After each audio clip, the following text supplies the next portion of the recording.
아빠 모두 알고 할아버지, 할머니, 시사님까지 우리 동네 어린이병원!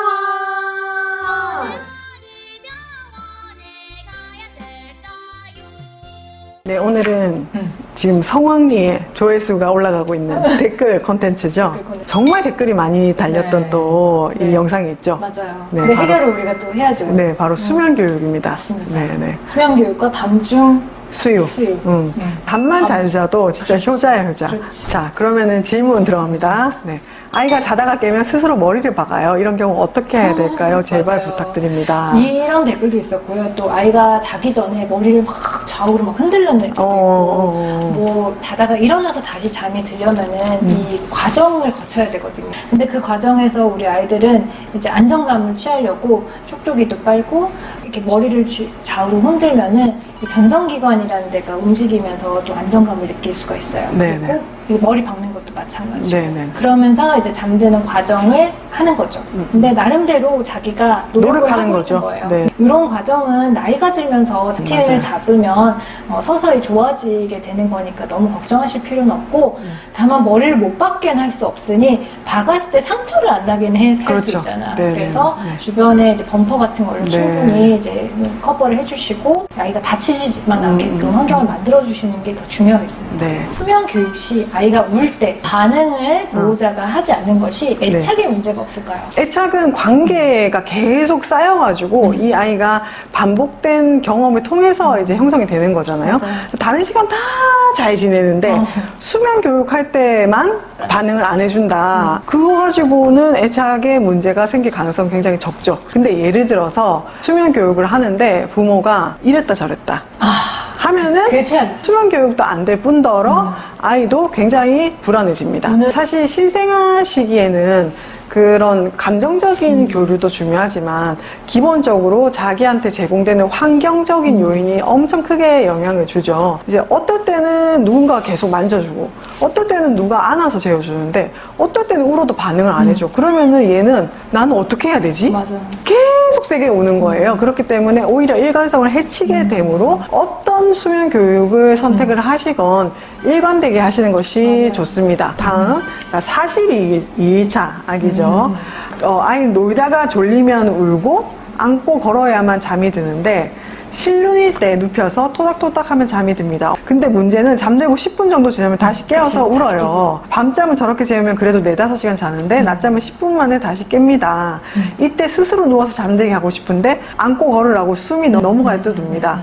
그러면 또 반복이다. 이런 경우 어떻게 반응을 해줘야 될지 어떻게 다시 재워야 될지 고민이다. 42일 차면은 시도를 한번 해보는 게 좋지 않을까? 맞아요. 맞지? 그래서 내가 몸이 편한 게 보호자가 느끼기에 더 편한가, 아니면은 마음이 더 편한 게 더 편한가, 두 가지를 선택을 하셔가지고 일관되게 가시는 게 저는 좋다고 생각해요. 여러 가지 수면 교육 방법들이 있잖아요. 네.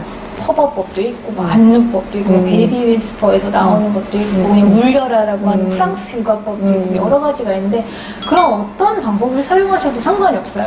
그 중에 보호자가 가장 내가 일관되게 오래 지속할 수 있는 거를 선택하셔서 하시면은 결국에는 성공합니다. 네. 52일차 아기입니다. 밤중에 수유할 때 잠든 상태면 깨워서 눕혀야 할까요? 아니죠. 수면 교육의 원칙은 잠들 때까지 수유하지 않고 졸릴 때 수유를 마치고 눕혀서 재우거나 아니면 울려서 재우는 게 맞아요. 이 경우에는 아이가 먹다가 이미 자버렸잖아요. 그러니까 이미 잠이 들었어. 근데 나도 그런 고민 했었던 것 같아. 굳이 야, 아니야. 아직 아니야. 아니야. 바로 자면 안 된댔어. 그걸 자연스러운 흐름을 그러니까요. 깨실 필요는 없어요. 그러니까요. 밤엔 그나마 침대에서 자는데 낮잠이 문제다. 무조건 안겨서만 자려고 하고 안방에 있는 침대 근처만 가도 칭얼거린다. 낮잠 자는 어떻게 해야 하나요? 근데 우리 아이가 이게 몇 개월인지는 나와 있지 않은데 만약에 2개월이 넘었다면 밤낮 부분을 시켜줘야 되는 거잖아요. 그래서 낮잠 잘 때는 저희가 뭐 암막 커튼도 쓰지 말고 그냥 밤 수면과는 좀 환경이 다르게 해주는 게 좋다 이렇게 말씀을 드려서 아이가 잘하고 있는 거예요.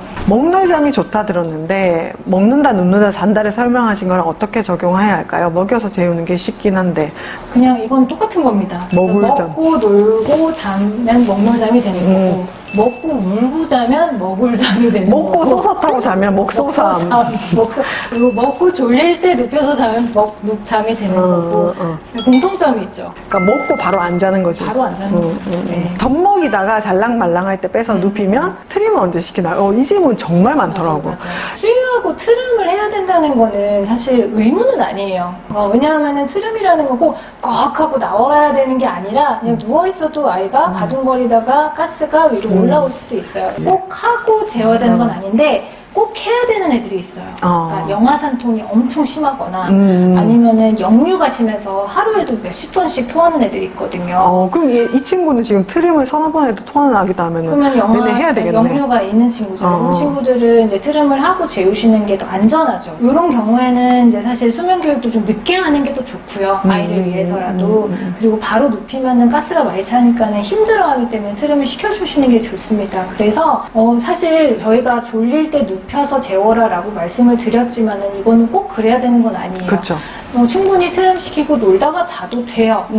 그래서 충분히 다소 소화시키고 아이가 좀 깨더라도 조금 놀다가 수면 의식을 다시 한 10분, 20분을 하시고 그 다음에 재우는 방법을 쓰셔도 됩니다. 트림을 안 하더라도 역류 있는 애들은 한 20분 정도는 한 45도 정도 아이 세워놓고 있으면 자연스럽게 이제 내려가기 때문에 그것만으로도 괜찮고요. 역류 방지나 세워서 있는 그런 쿠션도 있어요. 그래서 그걸 사용하셔가지고 조금 소화를 시킨 다음에 그 대신 그런 쿠션을에서 계속 재우시면 안 돼요. 계속 재우시진 않고 한 20분, 30분 정도는 세워두고 어느 정도 소화시킨 시간이 지났다고 하면은 이를 누워가지고 재우셔야 됩니다. 안녕하세요. 수면 교육보다는 수면량이 고민인데 낮잠까지 총 수면량이 11시간밖에 안 돼요. 괜찮은가요? 우리 아이가 몇 개월인지 모르겠지만 낮잠까지 총 수면 시간이 11시간이면은 많지는 않은 것 같지만 잘 자고 있는 거예요. 0에서 3개월 정도 되면은 이제 10시간 미만 잔다 그런 문제가 되는 거고 4에서 11개월까지는 9시간 그 다음에 돌에서 두돌까지는 8시간 이하로 자면은 이거는 수면 시간이 모자라다라고 얘기를 하는데 11시간이면은 이제 부모님한테는 좀 적을 수 있는데 우리 아이는 괜찮아요. 이 정도면 권장 수면 시간에 들어갑니다. 네. 그리고 이제 반대로 너무 많이 자는 아이 아가가 100일인데 평균 17시간을 자고 있다. 깨어있는 시간이 너무 적은 것 같다. 이 고민하실 수 있을 것 같아요. 키 많이 자는 아이들의 발달이나 건강상의 문제는 어떨까요? 역시 이것도 개월수마다 다르게 보는데요. 과다 수면을 진단을 하려면은 0에서 3개월까지는 20시간 이상 4에서 11개월까지는 19시간, 돌에서 두 돌 사이에서는 17시간. 그럼 18시간 자도 된다는 거잖아. 맞아. 깨어있는 시간에 충분히 오줌도 싸고, 대변도 싸고, 수유량도 충분히 먹거든요, 보통 잘 자는 애들은. 그러니까 잘 먹는 애들이 오래 감사해야 돼요. 감사해야 돼. 어디 가서 얘기하면 안 돼요. 돌 맞아요. 진짜. 70일 아기를 키우고 있는데 수면 교육을 시작한 지 이틀째부터 밤에 8시간, 9시간 뭐죠? 자랑하시는 건가요? 그래서 이거 먼저 자랑하시는 분. 이거를 원하시는 거죠.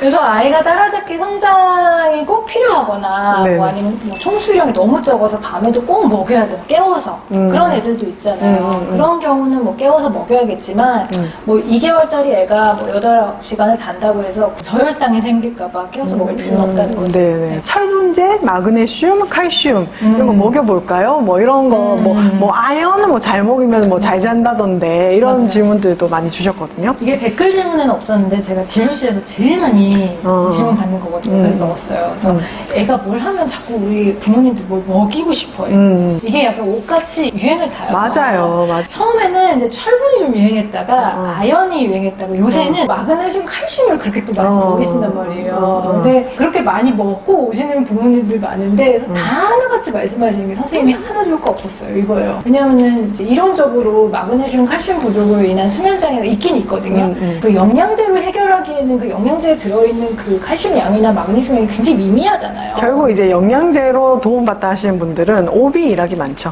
그렇죠. 네네. 그리고 영유아에게 이런 마그네슘이나 칼슘을 너무 많이 섭취했을 때는 이런 칼슘 대사에 문제가 생길 수도 있고 심장에 무리가 가는 경우도 있어요. 그래서 만약에 먹이실 거면 상담 후에 상담한 다음에 전문가 상담 후에 먹이시면 좋겠습니다. 알겠습니다. 다음에는 좀 큰 아이들 댓글 좀 모아가지고 한번 또 만들어 보도록 하겠습니다. 네, 수고 많으셨습니다.